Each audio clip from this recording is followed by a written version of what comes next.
The wooden chair felt cold beneath me as I sat with my hands folded in my lap like a good little wife. Benjamin sat across from me at his lawyer's table, his expensive suit perfectly pressed, his smile wide and confident. He looked like he had already won. Maybe he thought he had. "You'll never touch my money again," he whispered to me, just loud enough for his lawyer to hear. His voice carried that same tone he used when he told me I couldn't buy groceries without asking first, or when he explained why I didn't need my own credit card anymore. He looked proud, like a hunter who had just caught the biggest prize of his life. Veronica sat in the gallery behind him, her perfectly manicured fingers resting on her designer purse. She leaned forward slightly, her red lips curving into a smile that made my stomach turn. "That's right, sweetheart," she said softly, her voice dripping with fake sweetness. She called him sweetheart the same way I used to, back when I thought our marriage meant something. Back when I thought the man I married actually existed.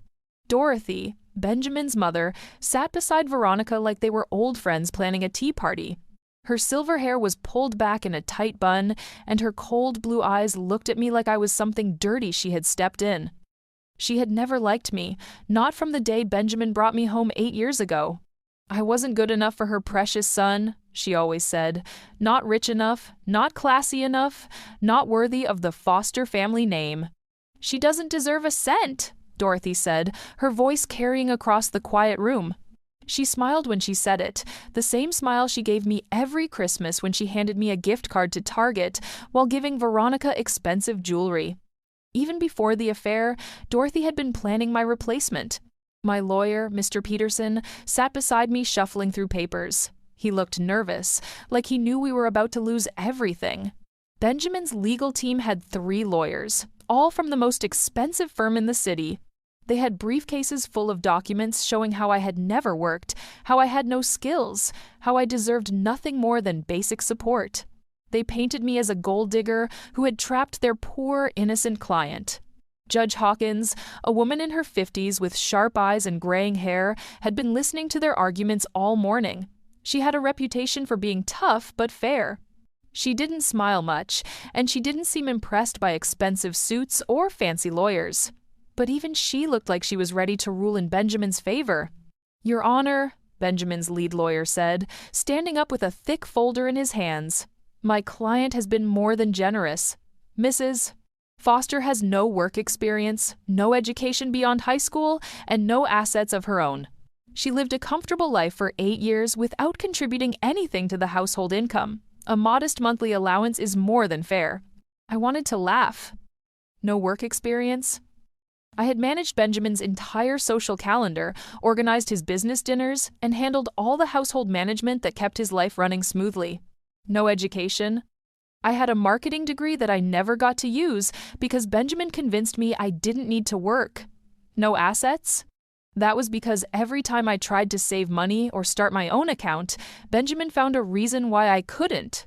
But I sat quietly, playing the part they all expected me to play. The weak, helpless wife who didn't understand money or business or how the real world worked. I had been playing this part for so long that sometimes I almost believed it myself. Benjamin turned to look at me, his dark eyes full of satisfaction. He thought he had broken me completely. For the past 6 months, since I discovered his affair, he had been preparing for this moment. He moved money around, hid assets, and made sure everything looked like it belonged to him alone. He thought I was too stupid to notice, too scared to fight back. Mr. Peterson stood up slowly, like he was walking to his own execution. "Your Honor, I have one final piece of evidence to present on behalf of my client." His voice shook slightly as he reached into his briefcase and pulled out a white envelope. "Mrs. Foster has prepared a letter for the court's consideration." Benjamin's lawyer looked confused. They hadn't been told about any letter. Benjamin frowned, his confident smile fading just a little. Veronica shifted in her seat, her perfect posture becoming slightly less perfect. Dorothy's cold eyes narrowed as she watched Mr. Peterson walk toward the judge's bench. Judge Hawkins took the envelope and opened it carefully. The room was so quiet I could hear the paper rustling as she unfolded the letter. Her eyes moved across the page, reading silently. At first, her expression didn't change. Then, slowly, her eyebrows began to rise. She read for what felt like forever. Benjamin's lawyers started whispering to each other. Benjamin himself was staring at me now, trying to figure out what I could possibly have written that would matter. He still looked confident, but there was something else in his eyes now, something that might have been worry. Judge Hawkins finished reading and looked up at everyone gathered before her. Then, something amazing happened. She started to laugh. Not a polite chuckle, but a real, deep laugh that echoed off the walls. She laughed so hard she had to put the letter down and take off her glasses to wipe her eyes. "Oh, this is good," she said quietly, but her voice carried in the silent room. She looked directly at Benjamin, then at Veronica, then at Dorothy. "This is very good indeed." The confident smiles disappeared from their faces like someone had turned off a light switch. Benjamin's face went pale. Veronica's mouth fell open slightly. Dorothy's cold composure cracked, and for the first time in 8 years, she looked genuinely afraid. I felt a small smile tug at the corner of my mouth. Finally, after months of planning and preparing, it was time for them to learn the truth. 3 years ago, I thought I had the perfect marriage. Benjamin would come home from work with flowers, kiss me at the door, and tell me how lucky he was to have me. We lived in his family's beautiful house on Maple Street, with its white columns and perfectly manicured lawn. I felt like a princess in a fairy tale. "Carmen, you don't need to worry about money," Benjamin said one evening as we sat at our dining room table. He was cutting his steak with precise movements, the way his mother had taught him. "I make enough for both of us. You should focus on making our home beautiful." I had been working at a small marketing company downtown, helping local businesses with their advertising. I loved my job, loved the creative challenges and the feeling of accomplishment when a campaign succeeded. But Benjamin had been hinting for months that I should quit. "But I enjoy working," I said, twirling my pasta around my fork. "And the extra money helps us save for our future."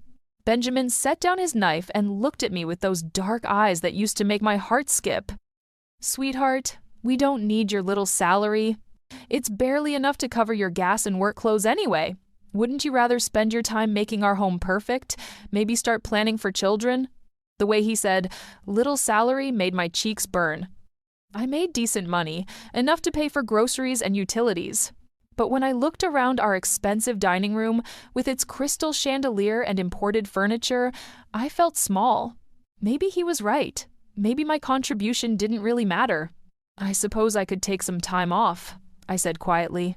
Benjamin's smile was brilliant.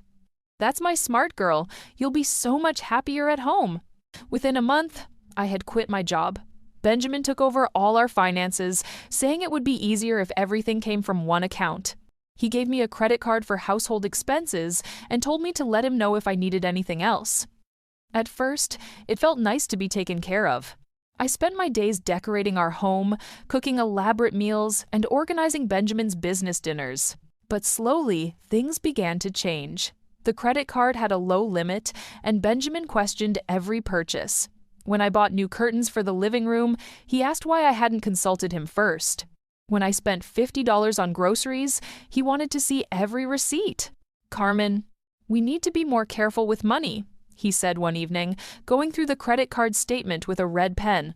"This coffee shop charge, what was that for?" "I met my friend Lisa for coffee," I said, feeling like a child being scolded. "It was only $8. $8 here, $12 there, it adds up. Maybe you should invite your friends here instead. It's more economical." I stopped meeting friends for coffee. Then I stopped buying new clothes without asking first. Then I stopped buying anything that wasn't absolutely necessary. Benjamin praised me for being so responsible, so understanding about our budget. But I noticed he still bought expensive suits and went out for business lunches that cost more than my entire weekly allowance. Dorothy made everything worse. Benjamin's mother visited every Sunday for dinner, and she always had something to say about how I was managing the house. The flowers in the garden weren't arranged properly. The dinner wasn't seasoned correctly. My dress was too casual for a foster family meal. "Benjamin, dear," she said one Sunday, cutting her roast beef into tiny pieces. "I saw the most lovely girl at the country club yesterday. Veronica Hayes, the interior designer. She's from such a good family, and her work is absolutely exquisite." Benjamin nodded politely, but I caught something in his expression. Interest, maybe. I've heard of her work. Very talented. You should hire her to redo the guest rooms, Dorothy continued, not looking at me. They could use a professional touch. I had spent weeks decorating those guest rooms, choosing colors and fabrics that I thought were beautiful.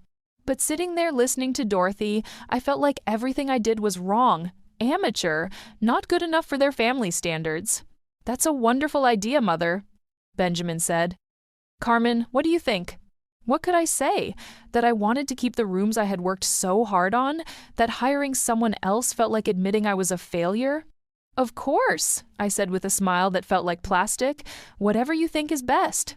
That's when the phone calls started. Benjamin would step outside to take calls, saying they were work-related. He started working late more often, coming home after I had already eaten dinner alone. When I asked about his day, his answers became shorter, less detailed. How was the Henderson project meeting? I asked one evening as he loosened his tie. Fine, he said, not looking at me. Just the usual client demands. But I had seen his calendar that morning when he left it on the kitchen counter. There was no Henderson meeting scheduled. There was a notation that said VH, 7 p.m., with a restaurant name I didn't recognize. I started paying attention to things I had ignored before, credit card statements that Benjamin quickly put away, phone calls that stopped when I entered the room, new cologne that smelled different from what he usually wore, shirts that came back from the dry cleaner with lipstick stains that weren't my shade. One evening, I was putting away his laundry when I found a receipt in his pants pocket. It was from an expensive restaurant downtown, dated the previous Tuesday. The bill was for 2 people, with champagne and dessert. But Tuesday night, Benjamin had told me he was working late on paperwork at the office. My hands shook as I held the receipt. The total was more than my monthly allowance. Someone had ordered the lobster and the chocolate souffle, dishes that Benjamin always said were too expensive when we looked at menus together. I sat on our bed, staring at that piece of paper, and felt something crack inside my chest. This wasn't about money or work stress or family pressure. This was about lies. This was about Benjamin living a completely different life when he wasn't with me.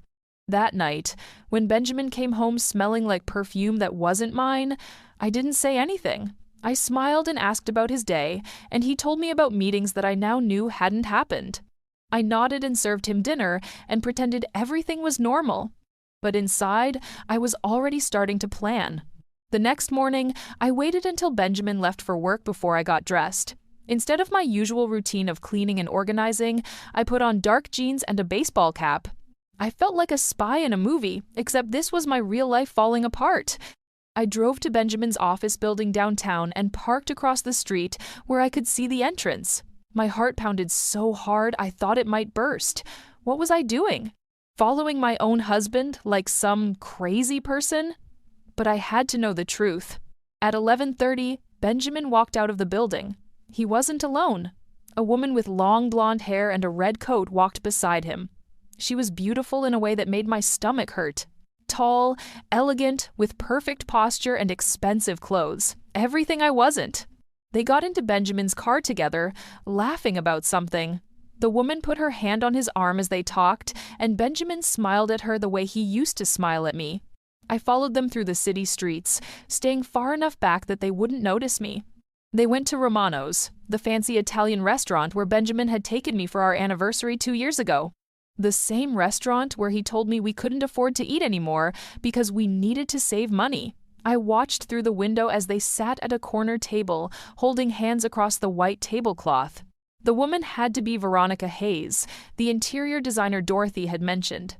She was even more beautiful up close, with perfect makeup and jewelry that probably cost more than my car.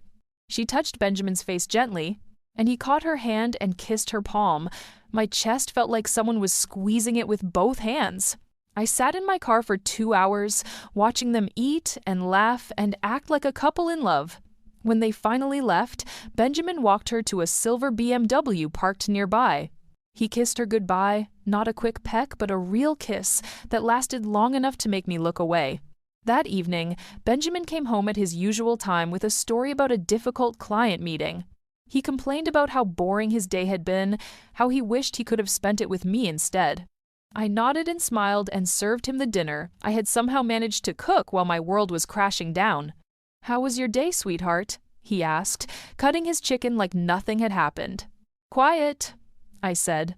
"I reorganized the closets and did some reading." "That's my good girl," he said, reaching over to pat my hand. "Always keeping busy." I wanted to scream. I wanted to throw my plate at the wall and demand to know who Veronica was and how long this had been going on. But instead, I squeezed his hand back and asked if he wanted dessert. Over the next few weeks, I became an expert at following them. I learned their routine. Lunch dates on Tuesdays and Thursdays. Evening meetings that were really dinner dates on Fridays. Weekend trips that Benjamin told me were business conferences. They went to art galleries and wine tastings and expensive shops where Veronica tried on clothes that cost more than I spent in 3 months. Benjamin bought her jewelry, flowers, and designer handbags. He paid for everything with credit cards I had never seen before. The worst part was watching how happy he looked with her. He laughed more in one afternoon with Veronica than he had with me in the past year. He held doors for her, pulled out her chair, and looked at her like she was the most fascinating person in the world. All the things he used to do for me, back when our marriage was real. One Saturday, I followed them to the country club where Dorothy was a member. I parked outside and watched through the fence as they played tennis together. Dorothy was there too, sitting at a table on the patio, clapping when Veronica made a good shot. After the game, the 3 of them sat together having drinks. Dorothy was animated in a way I had never seen her, laughing and gesturing as she talked to Veronica. She touched Veronica's arm affectionately and nodded approvingly at everything she said. It was clear that Dorothy didn't just know about the affair, she was encouraging it. I drove home and sat in my empty house, finally understanding the truth. This wasn't just about Benjamin having an affair, this was about replacing me completely. Dorothy had found someone she considered worthy of her son, and they were all working together to push me out. That night, Benjamin came home with scratches on his arms from the tennis game. When I asked about them, he said he had been moving boxes at work and caught his arm on a nail. Another lie, told so easily that I wondered how many others I had believed over the years. "Benjamin," I said carefully, "your mother mentioned that interior designer again at dinner last week. Veronica Hayes. Have you thought about hiring her?" His face didn't change, but I caught a tiny pause before he answered. "Oh, right. I looked into it, but she's very expensive. Maybe next year when business picks up. She must be very talented to charge so much." "I suppose so. I haven't met her personally." Lie after lie after lie. I nodded and smiled and pretended to believe him, but inside I was taking notes. Every false story, every made-up excuse, every time he looked me in the eye and lied about where he had been and who he had been with. 2 months into my investigation, I realized something that changed everything. Benjamin wasn't just having an affair. He was planning to leave me for Veronica, but he wanted to make sure I got nothing in the divorce. All those conversations about money, all the restrictions on my spending, all the ways he had made me financially dependent, it was all part of a plan. He was going to divorce me and claim I had contributed nothing to our marriage. He would keep the house, the cars, the investments, everything. I would be left with nothing while he started his new life with Veronica and his mother's approval.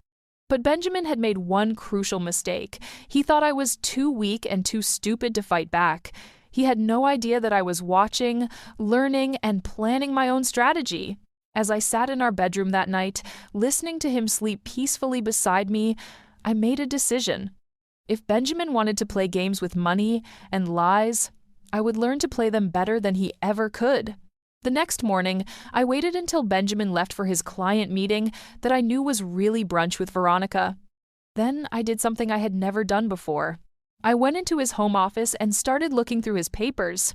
Benjamin's office was his private space, the one room in the house where I wasn't supposed to clean or organize. He kept it locked when he wasn't home, but I had seen him hide the key under his desk lamp months ago. My hands shook as I turned the key and stepped inside. The office was neat and organized, with filing cabinets along one wall and a large desk covered with papers. I didn't know what I was looking for, but I knew I had to start somewhere. I began with the desk drawers, carefully looking through folders and documents. Most of it was boring business stuff that I didn't understand. Contracts for building projects, letters from clients, invoices for construction materials. But in the bottom drawer, I found something interesting. A folder labeled Personal Accounts that contained bank statements I had never seen before. Benjamin had 3 different bank accounts that I didn't know about. The statements showed huge amounts of money going in and out, much more than I thought his business made. There were deposits from companies I had never heard of, and withdrawals for cash amounts that seemed too large for normal expenses. I took pictures of everything with my phone, being careful to put each paper back exactly where I found it. My heart was beating so fast I felt dizzy, but I kept going. If Benjamin was hiding money from me, I needed to know how much and where it was. In the filing cabinet, I found more surprises. There were documents for a company called Foster Holdings LLC that Benjamin had never mentioned. According to the papers, this company owned several properties around the city, properties that Benjamin had told me belonged to his clients. One folder contained receipts for expensive purchases I didn't recognize, a watch that cost $15,000, a vacation to Hawaii that I had never taken, jewelry from stores I had never been to. All of these things were being paid for with money from accounts I didn't know existed. But the most shocking discovery was in a folder marked Legal Documents. Inside were papers from a lawyer I had never heard of, discussing something called asset protection strategies. The documents talked about moving money offshore and creating shell companies to hide wealth from potential creditors or legal claims. I didn't understand all the legal language, but I understood enough to know that Benjamin was hiding money on purpose. He was preparing for something, and I had a terrible feeling that something was our divorce. I spent 3 hours in that office, taking pictures of every document that seemed important. By the time I heard Benjamin's car in the driveway, I had locked everything back up and was in the kitchen, making lunch like nothing had happened. "How was your meeting?" I asked as he kissed my cheek. "Productive," he said, loosening his tie. "The Johnson project is moving forward faster than expected." Another lie. I had seen his calendar, and there was no Johnson project, but I smiled and nodded and asked if he wanted a sandwich. That afternoon, I did something else I had never done before. I called my old friend Lisa, who worked as an accountant downtown. We had lost touch after I quit my job, but I hoped she would still help me. "Carmen," Lisa said when she answered the phone, "I haven't heard from you in forever. How are you?" "I'm okay," I said, trying to keep my voice steady. "Lisa, I need some advice about financial documents. Could we meet for coffee?" "Of course. Is everything all right? You sound worried." "I'll explain when I see you."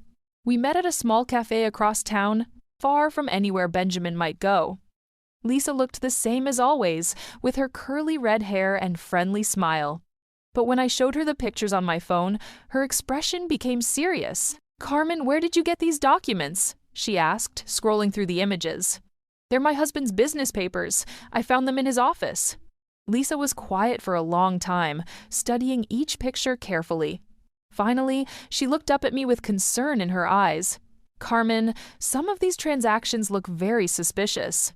These shell companies, the offshore accounts, the cash withdrawals, this looks like money laundering." "Money laundering?" I repeated. "What does that mean?" "It means taking money from illegal activities and making it look legal by moving it through different accounts and companies. It's a serious crime."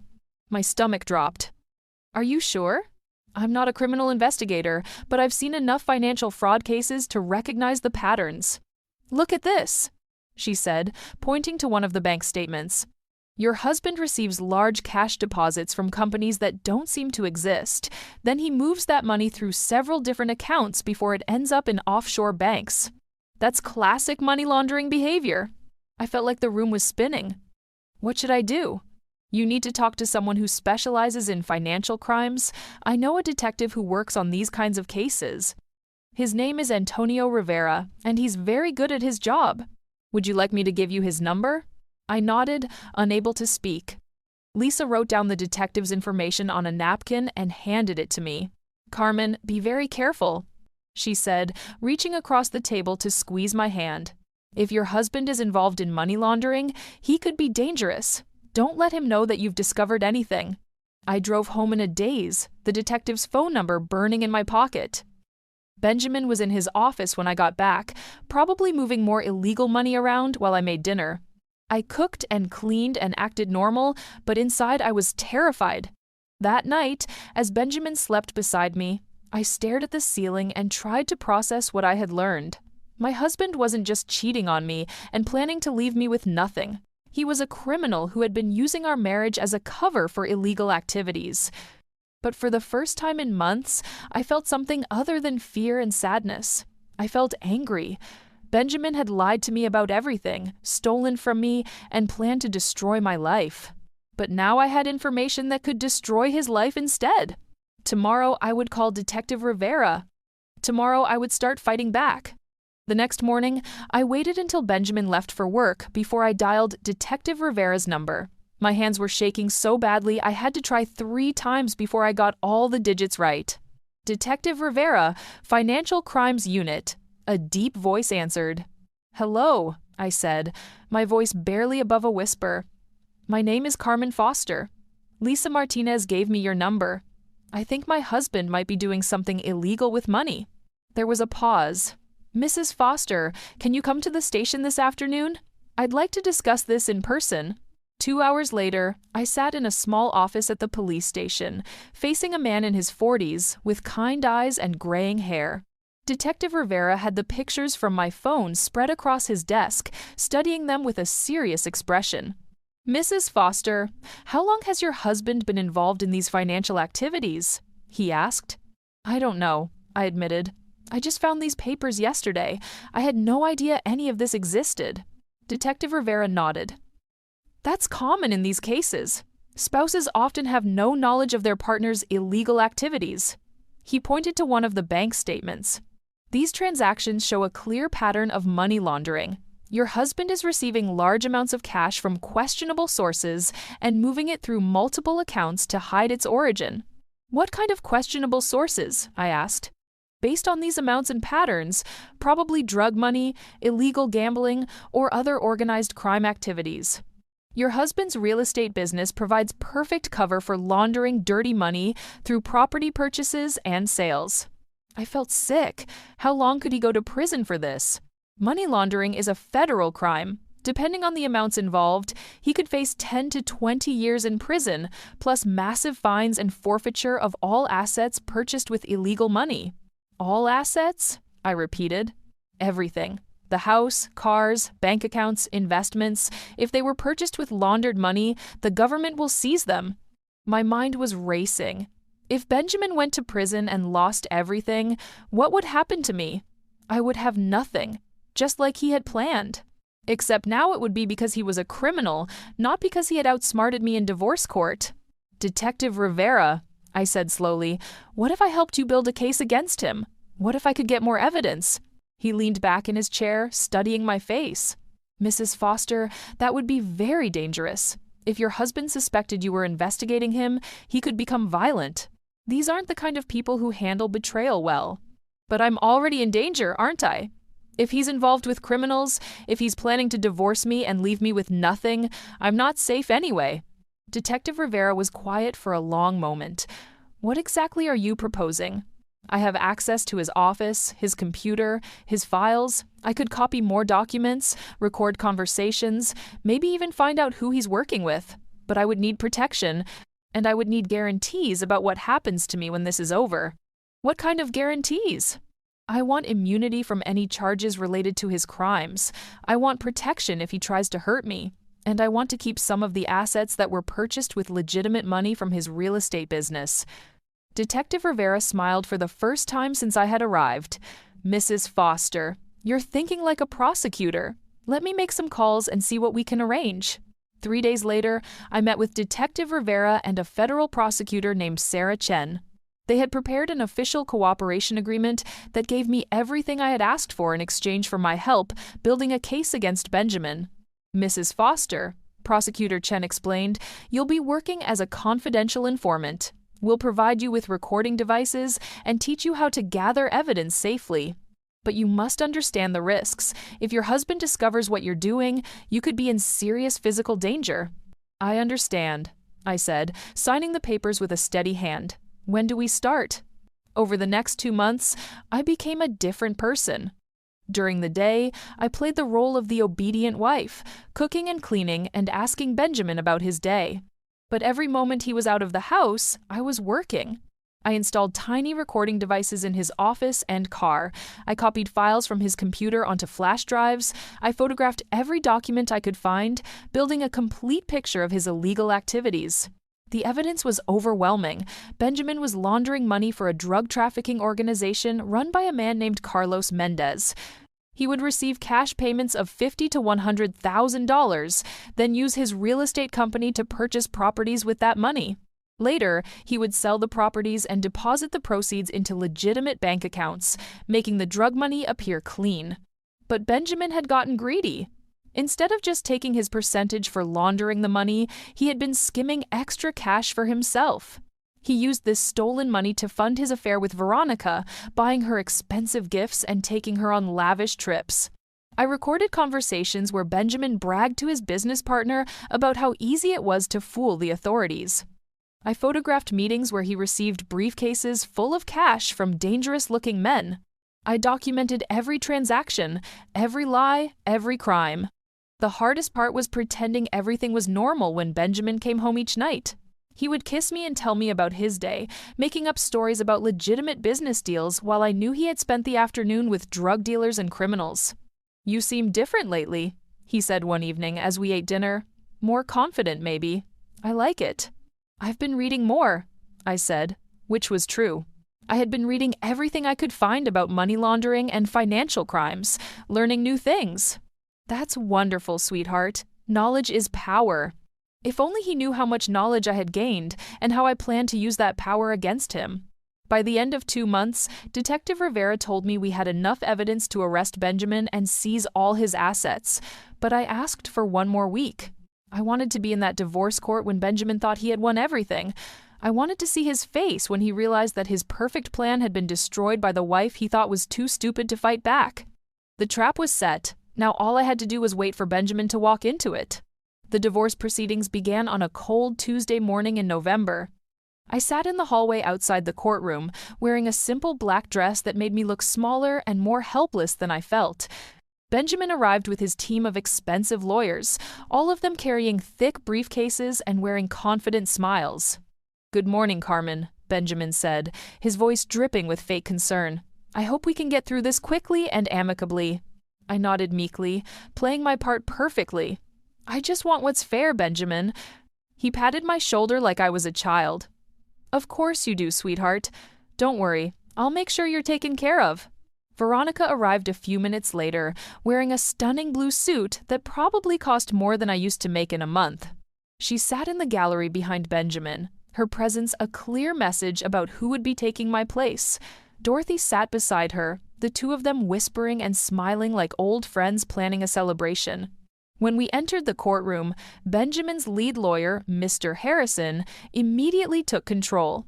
He was a tall man with silver hair and an expensive watch, the kind of lawyer who charged $1,000 an hour and won cases through intimidation. "Your Honor," Mr. Harrison began, "this is a straightforward case. My client, Mr. Benjamin Foster, is a successful businessman who has supported his wife for 8 years. Mrs. Foster has no work experience, no education beyond high school, and has made no financial contributions to the marriage. She is seeking an unreasonable settlement that would cripple my client's business and livelihood." Judge Hawkins listened without expression as Mr. Harrison presented their case. They had charts showing Benjamin's income, graphs demonstrating my lack of contribution, and testimony from character witnesses who painted me as a gold digger who had trapped an innocent man. Dorothy took the witness stand first, wearing a navy suit and pearls that made her look like the perfect society matron. She spoke in a clear, confident voice about how I had never fit into their family. Benjamin tried so hard to help Carmen improve herself, Dorothy testified. He paid for etiquette classes, bought her appropriate clothing, even hired tutors to help her learn about art and culture. But she showed no interest in bettering herself or supporting Benjamin's career. Every word was a lie, but Dorothy delivered them with such conviction that I almost believed them myself. Benjamin had never paid for any classes or tutors. The only thing he had paid for was my silence and submission. Mrs. Foster has no understanding of the social obligations that come with being married to a man of Benjamin's standing, Dorothy continued. She embarrassed him at business functions and refused to participate in charitable activities. Frankly, I'm surprised the marriage lasted as long as it did. Mr. Harrison nodded approvingly. Thank you, Mrs. Foster. No further questions. My lawyer, Mr. Peterson, stood up for cross-examination, but he looked nervous and unprepared. Mrs. Foster, isn't it true that your son controlled all the finances in the marriage? Benjamin managed the money because he's good with finances, Dorothy replied smoothly. Carmen showed no interest in learning about such things. And isn't it true that you encouraged your son's relationship with Miss Hayes? Dorothy's eyes flashed with anger. I have no idea what you're implying. Mr. Peterson sat down quickly, clearly outmatched. I wanted to scream at him to fight harder, but I reminded myself that this was all part of the plan. Next, Benjamin took the witness stand. He looked handsome and sincere in his dark suit, every inch the successful businessman who had been taken advantage of by his greedy wife. Your Honor, Benjamin said, his voice full of sadness, I loved Carmen deeply, but our marriage became impossible. She had no interest in building a life together or supporting my career. She spent money frivolously and refused to take responsibility for household management. I tried to help her, but she seemed content to live off my hard work without contributing anything in return. Mr. Harrison guided Benjamin through a detailed account of our marriage that bore no resemblance to reality. In Benjamin's version, I was lazy, selfish, and financially irresponsible. He was the long-suffering husband who had tried everything to save our marriage. I'm asking for a modest settlement that will allow Carmen to start fresh, Benjamin concluded. A small monthly allowance and perhaps some job training to help her become self-sufficient. I bear her no ill will, but I can't continue to support someone who refuses to support herself. The courtroom was silent when Benjamin finished. Even I had to admit he was convincing. If I didn't know the truth about his crimes and affairs, I might have believed him myself. Veronica never testified, but her presence in the courtroom spoke volumes. She sat behind Benjamin like a queen waiting to claim her throne, occasionally touching his shoulder or whispering encouragement in his ear. Dorothy beamed at her with obvious approval. When it was my turn to testify, I played my part perfectly. I spoke quietly about how I had tried to be a good wife, how I had managed our household and supported Benjamin's career in ways that didn't show up on financial statements. But even to my own ears, I sounded weak and unconvincing. Mr. Harrison's cross-examination was brutal.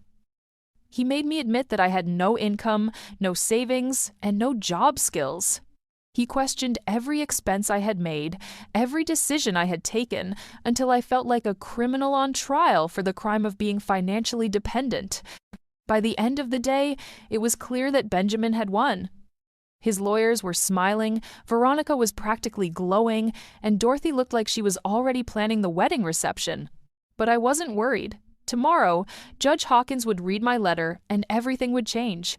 I sat in that cold wooden chair, watching Benjamin whisper his cruel words about never touching his money again. Veronica's sweet voice calling him sweetheart made my skin crawl, but I kept my face blank. Dorothy's declaration that I didn't deserve a cent should have hurt, but instead it filled me with satisfaction. They had no idea what was coming. Mr. Peterson stood up with shaking hands, pulling out the white envelope that contained 2 months of careful planning. Your Honor, I have one final piece of evidence to present on behalf of my client. Mrs. Foster has prepared a letter for the court's consideration. Benjamin's confident smile faltered slightly. His lawyers looked confused, whispering among themselves about evidence they hadn't been told about. Veronica shifted in her seat, her perfect posture becoming less perfect. Dorothy's cold eyes narrowed as she watched the envelope make its way to Judge Hawkins. Judge Hawkins opened the envelope carefully and began to read. The courtroom was so quiet, I could hear my own heartbeat. I watched her face as her eyes moved across the pages, seeing the moment when her expression changed from mild interest to shock to something that looked like delight. She read for what felt like forever. Benjamin was staring at me now, trying to figure out what I could possibly have written that would matter. He still looked confident, but there was worry creeping into his dark eyes, the same eyes that had lied to me for years. When Judge Hawkins finished reading, she looked up at Benjamin, then at Veronica, then at Dorothy. Then she started to laugh, Not a polite chuckle, but a real, deep laugh that echoed off the walls. She laughed so hard she had to take off her glasses and wipe her eyes. "Oh, this is good," she said quietly, her voice carrying in the silent room. "This is very good indeed." The confident smiles disappeared from their faces, like someone had turned off a light switch. Benjamin's face went pale. Veronica's mouth fell open. Dorothy's cold composure cracked for the first time in 8 years. Judge Hawkins composed herself and looked directly at Benjamin. "Mr. Foster, according to this letter, your wife has been working with federal investigators for the past 2 months. She has provided extensive evidence of your money laundering operation, including recordings, photographs, and financial documents." Benjamin shot to his feet. "That's impossible! She doesn't know anything about my business." "Sit down, Mr. Foster," Judge Hawkins said sharply. "According to Detective Antonio Rivera of the Financial Crimes Unit, you have been laundering money for a drug trafficking organization. You've been skimming funds from your criminal associates and using that money to finance an extramarital affair." Veronica gasped, her hand flying to her throat. "Benjamin, what is she talking about?" "The jewelry, the trips, the expensive dinners," Judge Hawkins continued, reading from my letter, "all paid for with stolen drug money. Miss Hayes, you might want to contact a lawyer. Accepting gifts purchased with proceeds from criminal activity can make you an accessory to money laundering." Veronica's face went white. She looked at Benjamin with horror, realizing that everything he had given her was evidence of serious crimes. "I didn't know," she whispered. "I had no idea." Dorothy stood up, her voice shaking with rage. "This is ridiculous. My son is a respected businessman." "Mrs. Foster," Judge Hawkins said, looking at Dorothy with disgust, "your son faces federal charges for money laundering, tax evasion, and conspiracy. The government will be seizing all assets purchased with illegal funds, which appears to include the family home, vehicles, and most of his business holdings." Benjamin's lawyer was frantically whispering in his ear, but Benjamin pushed him away. "Carmen, you don't understand what you've done. These people don't forgive betrayal. You've put yourself in danger." I stood up slowly, feeling stronger than I had in years. "I understand perfectly, Benjamin. I understand that you're a criminal who used our marriage as a cover for illegal activities. I understand that you planned to leave me with nothing while you started a new life with stolen money, and I understand that you underestimated me completely." Judge Hawkins smiled. "Mrs. Foster, as a cooperating witness in a federal investigation, you are entitled to protection and compensation. The government has agreed to allow you to keep all assets that can be proven to have been purchased with legitimate income from Mr. Foster's real estate business." "How much?" Benjamin asked desperately. "According to the financial analysis, approximately 40% of your assets came from legitimate business income. Mrs. Foster will receive those assets plus spousal support, plus a reward from the federal government for her cooperation in this investigation." Benjamin sank into his chair, the reality finally hitting him. He had lost everything: his business, his money, his freedom, and his future with Veronica, all because he had assumed his wife was too weak and stupid to fight back. Veronica was crying now, mascara running down her cheeks as she realized her dreams of wealth and status were crumbling. Dorothy sat in stunned silence, watching her family's reputation destroyed in a matter of minutes. Furthermore, Judge Hawkins continued, "Federal agents are waiting outside this courtroom to arrest Mr. Foster on charges of money laundering, conspiracy, and tax evasion. This divorce proceeding is suspended pending the outcome of criminal charges." The courtroom doors opened, and Detective Rivera walked in with 2 other agents. Benjamin looked at me one last time, his face a mixture of rage and disbelief. "You have no idea what you've done, Carmen." "I know exactly what I've done," I said calmly. "I've taken my life back." As the agents handcuffed Benjamin and read him his rights, I felt a weight lift from my shoulders that I hadn't even realized I was carrying. For 8 years, I had been living a lie, married to a man who saw me as nothing more than a convenient cover for his crimes. Veronica fled the courtroom, probably already calling lawyers to distance herself from Benjamin's criminal activities. Dorothy followed her, the 2 women who had planned to celebrate my destruction now facing their own ruin. I walked out of that courtroom a free woman, financially secure and emotionally liberated. Benjamin had taught me that knowledge was power, but he never imagined I would use that lesson against him. The weak, helpless wife he had created was gone forever. In her place stood a woman who had learned to fight back and who had won.